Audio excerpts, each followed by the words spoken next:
Hey everybody, this is Nick from About 6 Acres. Today we're going to talk about chicken tractors. Chicken tractor's all finished, all set up. I'm going to acclimate the birds, take it off the wheels, water, food. The tarp is all the way to the ground because there was some rain. The wheels are here, so tomorrow I touch the wheel, just move it.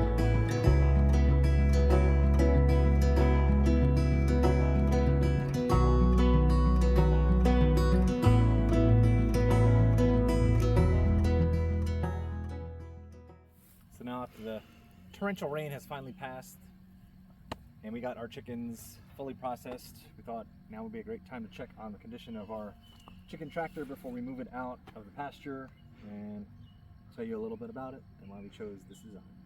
So this design is based on the John Siskovich design, which we got from his plans. But if you Google it, it's just a proven design that many use. There's a couple out there you can choose from.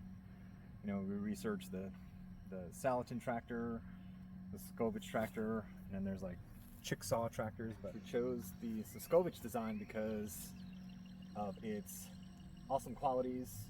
Especially for me being tall, it was tall enough that I can get in and not having to bend over. It was lightweight, so then Juana could pull it easy because it's got its rope attachment. It's got tires on the back.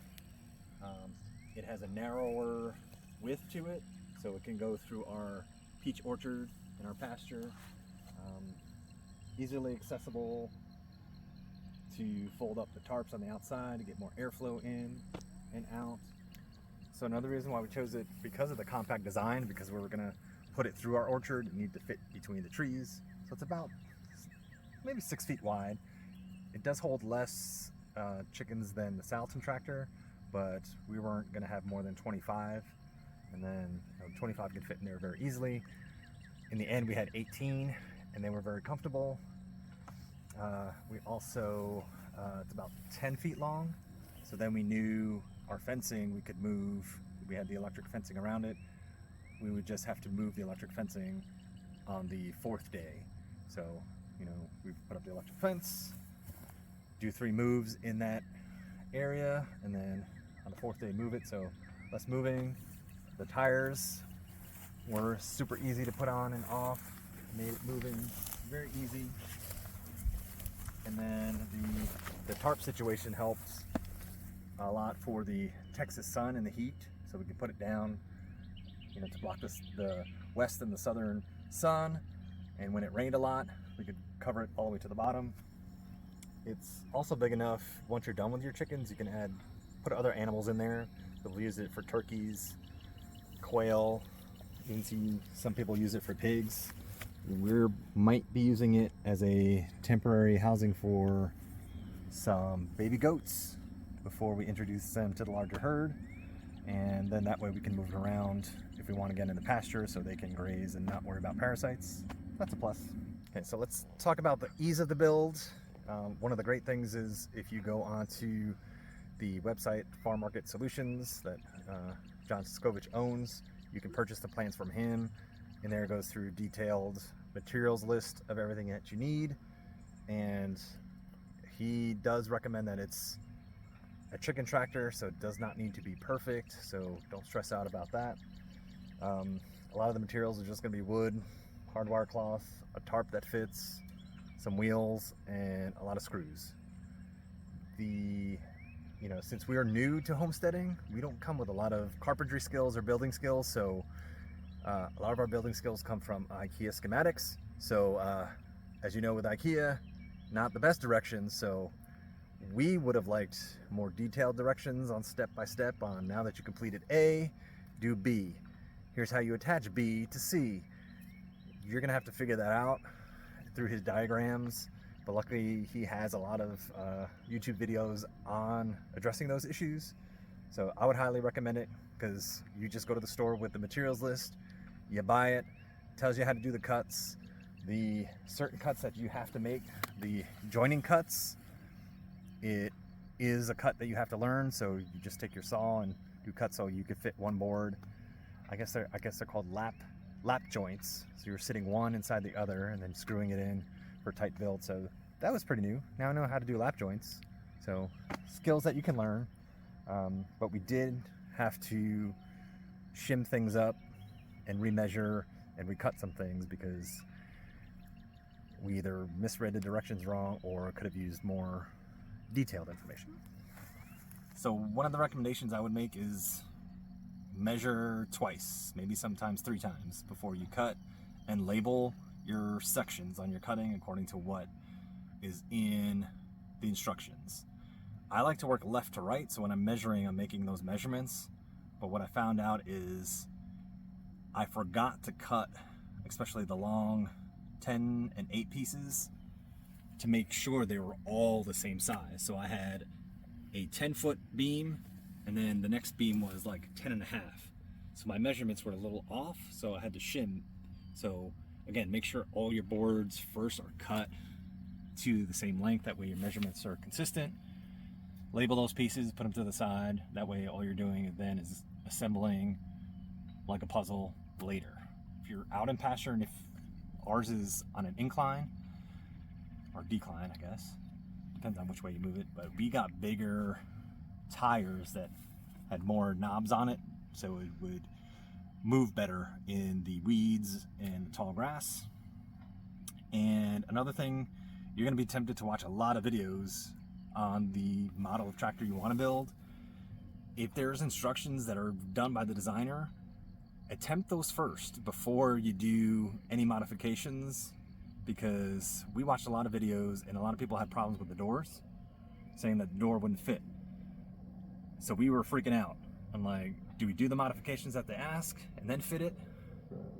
But we decided not to. We decided to just go by the instructions. I do have to duck a little bit to get in, but the door fit to the right size. We didn't have to go out and buy an extra piece of wood or anything. And so yeah, don't be afraid, just follow the instructions first. If you have questions, you can go on to John Skovich's videos, text him the videos and just walk through it, and then you'll get it, you'll build it. Again, it's just a chicken tractor. They're gonna be around for 8 weeks. Right? It's not the Holiday Inn. Well, it could be the Holiday Inn. It's not the Ritz-Carlton. Unless you want it to be the Ritz-Carlton. Okay, so some tips that I would recommend, first off, is get yourself a crown stapler. So it's the staple that will be in a U shape, because that helps put the hardwire cloth on and the chicken wire on, and it like does the job faster. If you have one of those hand staplers, you're gonna be in for a rude awakening. You may have like massive forearms when you're done, but that crown stapler, I would go for bigger rugged tires. We got these at Harbor Freight. We got a set of them, really cheap. And we put the tires on the outside of the chicken tractor. I believe in the instructions they were on the inside. I just thought it would be easier on the outside. Get some carabiner clips, carabine stuff, and remember, it's a chicken tractor. It's not going to be perfect. Okay, you can get your clamps. Recommend getting big clamps because you're going to need extra hands, especially for corners. But the earth is curved, right? Your ground is lumpy. If you have extremely flat land, let me know. You may be okay. But since we didn't have flat, we had bumps. The chicken tractor, you know, had divots underneath, so we just took some spare wood and just put it up against, so modify as you go. Your door stuff, you don't have to get handles. We had our old gate, took a handle off of there, did a latch. It works. Use shims for the door. So it's new to hanging doors. So shimmed everything before I drilled holes and put those hinges in. If you want to make it look fancy, make it look fancy, but just reusing stuff from our old gate. I don't know, what else? Your ropes. You're gonna learn how to tie knots. I had one of the knots come off the ropes before, and if you're pulling it up and then pulling back and that rope goes, you're gonna tumble down the hill if you have a hill. But luckily enough, for that one dude that has flat land, guess what? You're just gonna fall on your face, so that's okay. So make sure you know how to tie a knot, or use your carabiners and stuff again. use some old hose, water hose. We had enough of that. That I recommend. And get some chain so you can hang your feeders and your waterers from, because there's going to be a lot of poop. Okay, that is probably one of the drawbacks of this, is in order to access the water and the feed for the chickens, you're going to have to walk in their poop. I think some of the other designs you're leaning over, but if you got back issues like me, this is probably the better option than leaning over and then maybe falling into your chickens. So it does require pieces of conduit that you have to bend and get a conduit bender. So if you're not used to bending conduit at all, it was a little struggle because the direction on the conduit thing was a little bit different than the instructions in the chicken tractor build, because you're gonna have to make an angle here and an angle here, and as you can see, I have wonky angles. So this is supposed to be a 90-degree. You know, maybe next time I'll just do a hoop design where I don't have to angle it. So maybe I'll get a 12 piece and then just hoop it over like an old stagecoach, and then I can have more room. But you're gonna have to learn how to bend the EMT conduit. You're gonna have a lot of zip ties. I use a lot of zip ties because we have owls as well, so I don't want owls coming in and ripping through stuff. And I did do hardware cloth and chicken wire all the way through the underneath. You can see, I believe in his instructions, the middle piece he leaves out and just puts the tarp over. Extra security. All my chickens survive. The side is open, so it allows airflow through, which is good. Nothing can get in. The hardware cloth, if you're worried about predators, I moved the hardware cloth. Originally in the design is just on the bottom. I extended it up further just in case coyote or something, a raccoon, could rip it. But wear gloves, especially when you're dealing with this, because it got scratched up a lot. So in the instruction manual, he does show you how to make a PVC feeder that you can hang from the conduit. We didn't do that. We were gonna hang we have a large aluminum feeder. We were gonna hang it, but we just never got around to it. So we did hang the water feeders though, and that made it a lot easier. But I definitely would recommend next time when we do this that we would hang the feeders, because then they're not pooping in it. So we had to clean it out a lot. But the water worked great. The tarp worked great. I would definitely recommend getting it a little larger than the tractor, because it adds an extra security feature, and get it in white because it does reflect the heat. So if you're in the Texas sun like us, there's no metal that's gonna absorb that heat, and you know, you're gonna have fried chickens before they're due. So again, we put the carabiners and we put the eye hooks on the outside, so we closed it at night. We dropped it at night. That way, in case there was any snakes or anything, you could drop it.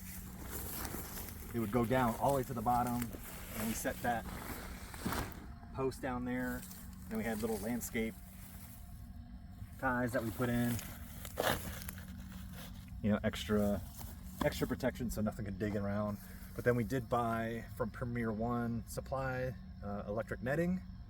We have a solar charger on the outside, and that gave us protection to walk around or walk through. So because we're right next to the woods, we know we have coyotes, things. So I'm about 6'2", and so this is just shy under 6 foot. So if you're average male height, average woman height, you just walk right in. Okay? Not worry about hitting your head. For me, I have to duck a little bit, but that's fine. I could do my work, you know, and stuff. So if you're a little bit smaller than me, easy access. You have this sort of as a security, so it's a little step, so it prevents things from coming in. One of the cool things too is while you're working in there and you have that electric fence, your chickens can come out and roam free while you clean out. We had like a select few, like 8 of them, that would come out and venture out while I would clean. The other ones would just sit there and just watch us. So I think they were the ones that tasted really good. So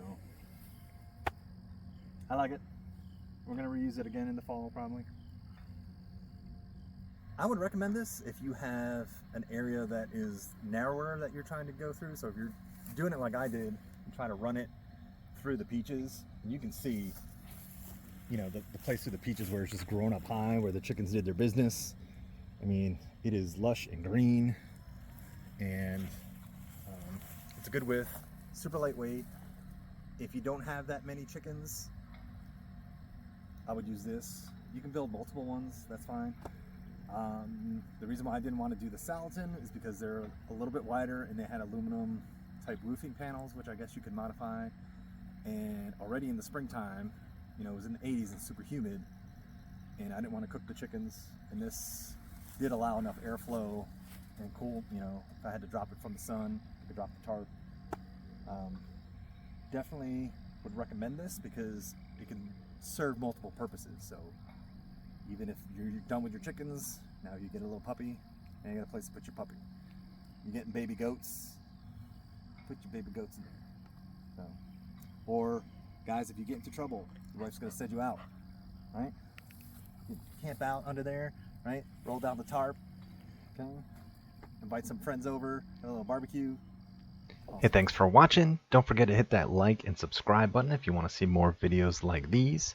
And if you built a chicken tractor, let us know in the comments which one you built and why you like it. And stay tuned for some videos about how we set up our chicken brooder with a simple plywood box.